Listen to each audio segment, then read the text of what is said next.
Welcome, my name is Jessica Rayella. I'm a recreation specialist with the City of Granola Bar, and today I'm going to show you how to make a really simple 5-ingredient granola bar that you don't need to bake, so it's ready to enjoy for your entire family. Let's get started.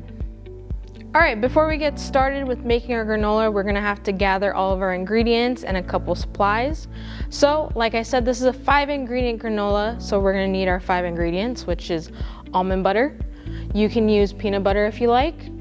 Granola, any kind of granola you like, berry granola, vanilla granola. I have oats and honey granola right here. Old-fashioned oatmeal, dark chocolate chunks or chips, whichever one you prefer, and honey. Those are our 5 ingredients we're going to use for this granola bar. And then once we've mixed all these ingredients together, we're going to need some parchment paper and a 9x13 baking sheet. And then to mix all these ingredients together, grab a large bowl and a spatula. All right, gather your supplies and let's get started. So now I have all my ingredients together. I have my large mixing bowl. So the first thing we're gonna do is we're gonna take 1.5 cups of almond butter. If you chose to use peanut butter, you're just gonna use a cup. So I'm just gonna throw this right in. I pre-measured everything out. So this is 1.5 cups of almond butter since I chose to use that.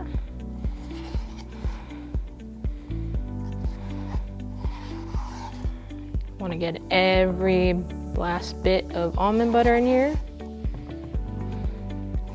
And then we're just going to mix in the honey first before we put any of the granola and any of the oatmeal in. So now I'm going to have 3/4 cup honey. I'm sorry, it's going to be 1/4 cup honey.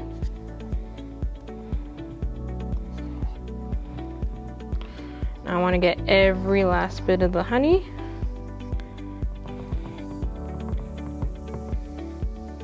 And we're just going to mix this together really quick and incorporate the honey into the almond butter before we start adding in the oats and the granola.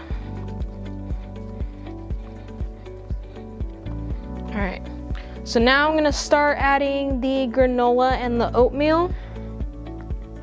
Let's start off with putting in the granola. Since we have more of that, you're gonna need 4 cups of granola.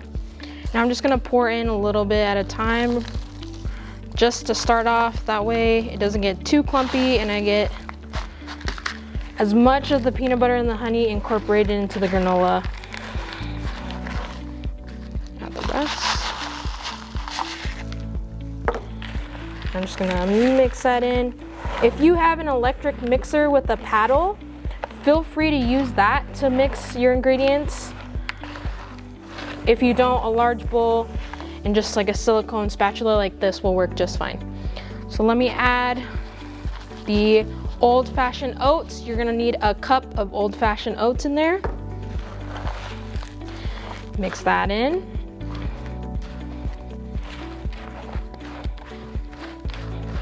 Try to make sure all the ingredients are mixing. That way they all stick together when we put it into the baking sheet and press it down. And then I'm gonna take you're gonna need 3/4 cup dark chocolate chips or chunks, whichever one you chose.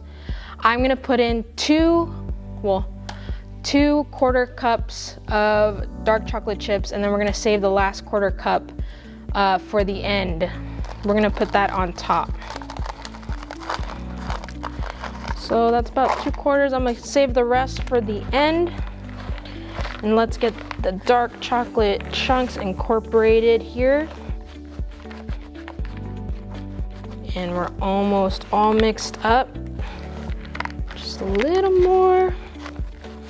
All right, I think I got all the ingredients mixed up. Super easy, really fast, simple. Let me grab the baking sheet and parchment paper and let's get this pressed down and try to form these granola bars.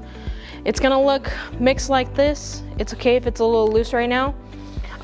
Once we put it into the baking sheet and we press it down, it should all stay together and form a bar.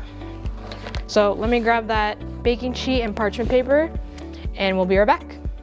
Okay, so now I have my 9x13 baking sheet, and I have a parchment paper laying over top. I like to do a little overflow of parchment paper because once we put that mixture in, it'll cover the sides as well. So let's get this mixture in here.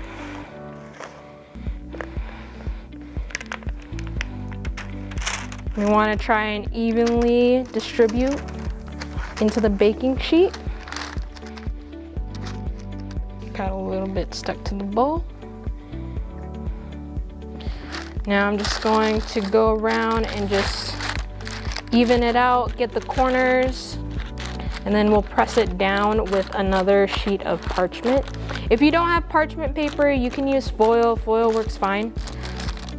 Parchment paper is just a little easier, especially working with something sticky like this.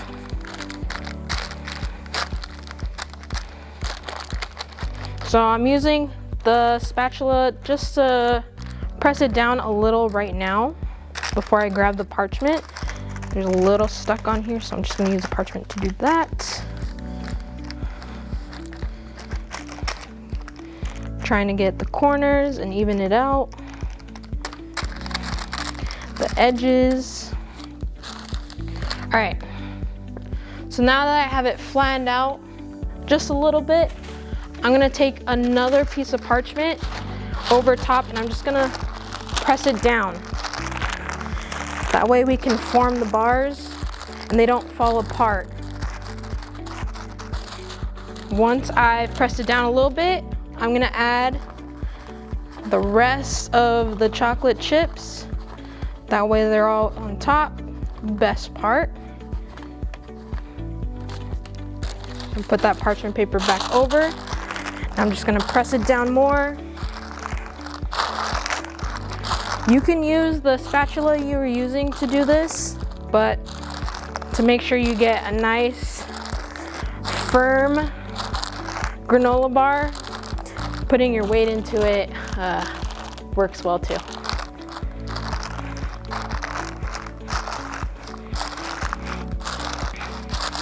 Make sure I get the edges. Can't forget about the edges. I think that's pretty good. All right, it's all pressed, so I'm just gonna let that sit, firm up for a little bit, and then we're gonna cut it up into bars. All right, so I let the granola mixture sit out for a little bit. I threw it in the fridge for a couple minutes also. That way they can firm up and hold their shape when we cut them into bars. Depending on what size and what shape you decide to cut your granola bar, you could get to 10 to 20 bars, maybe even more. Like I said, this is a 5-ingredient, no-bake granola bar. But if you so desire to bake it, you can at 350 degrees for 13 to 15 minutes, but make sure you keep an eye on them. So let me just show you a couple of the bars that we got. Let me see. Got a couple bars. They look really good. I hope you and your family enjoy the granola bars. Until next time.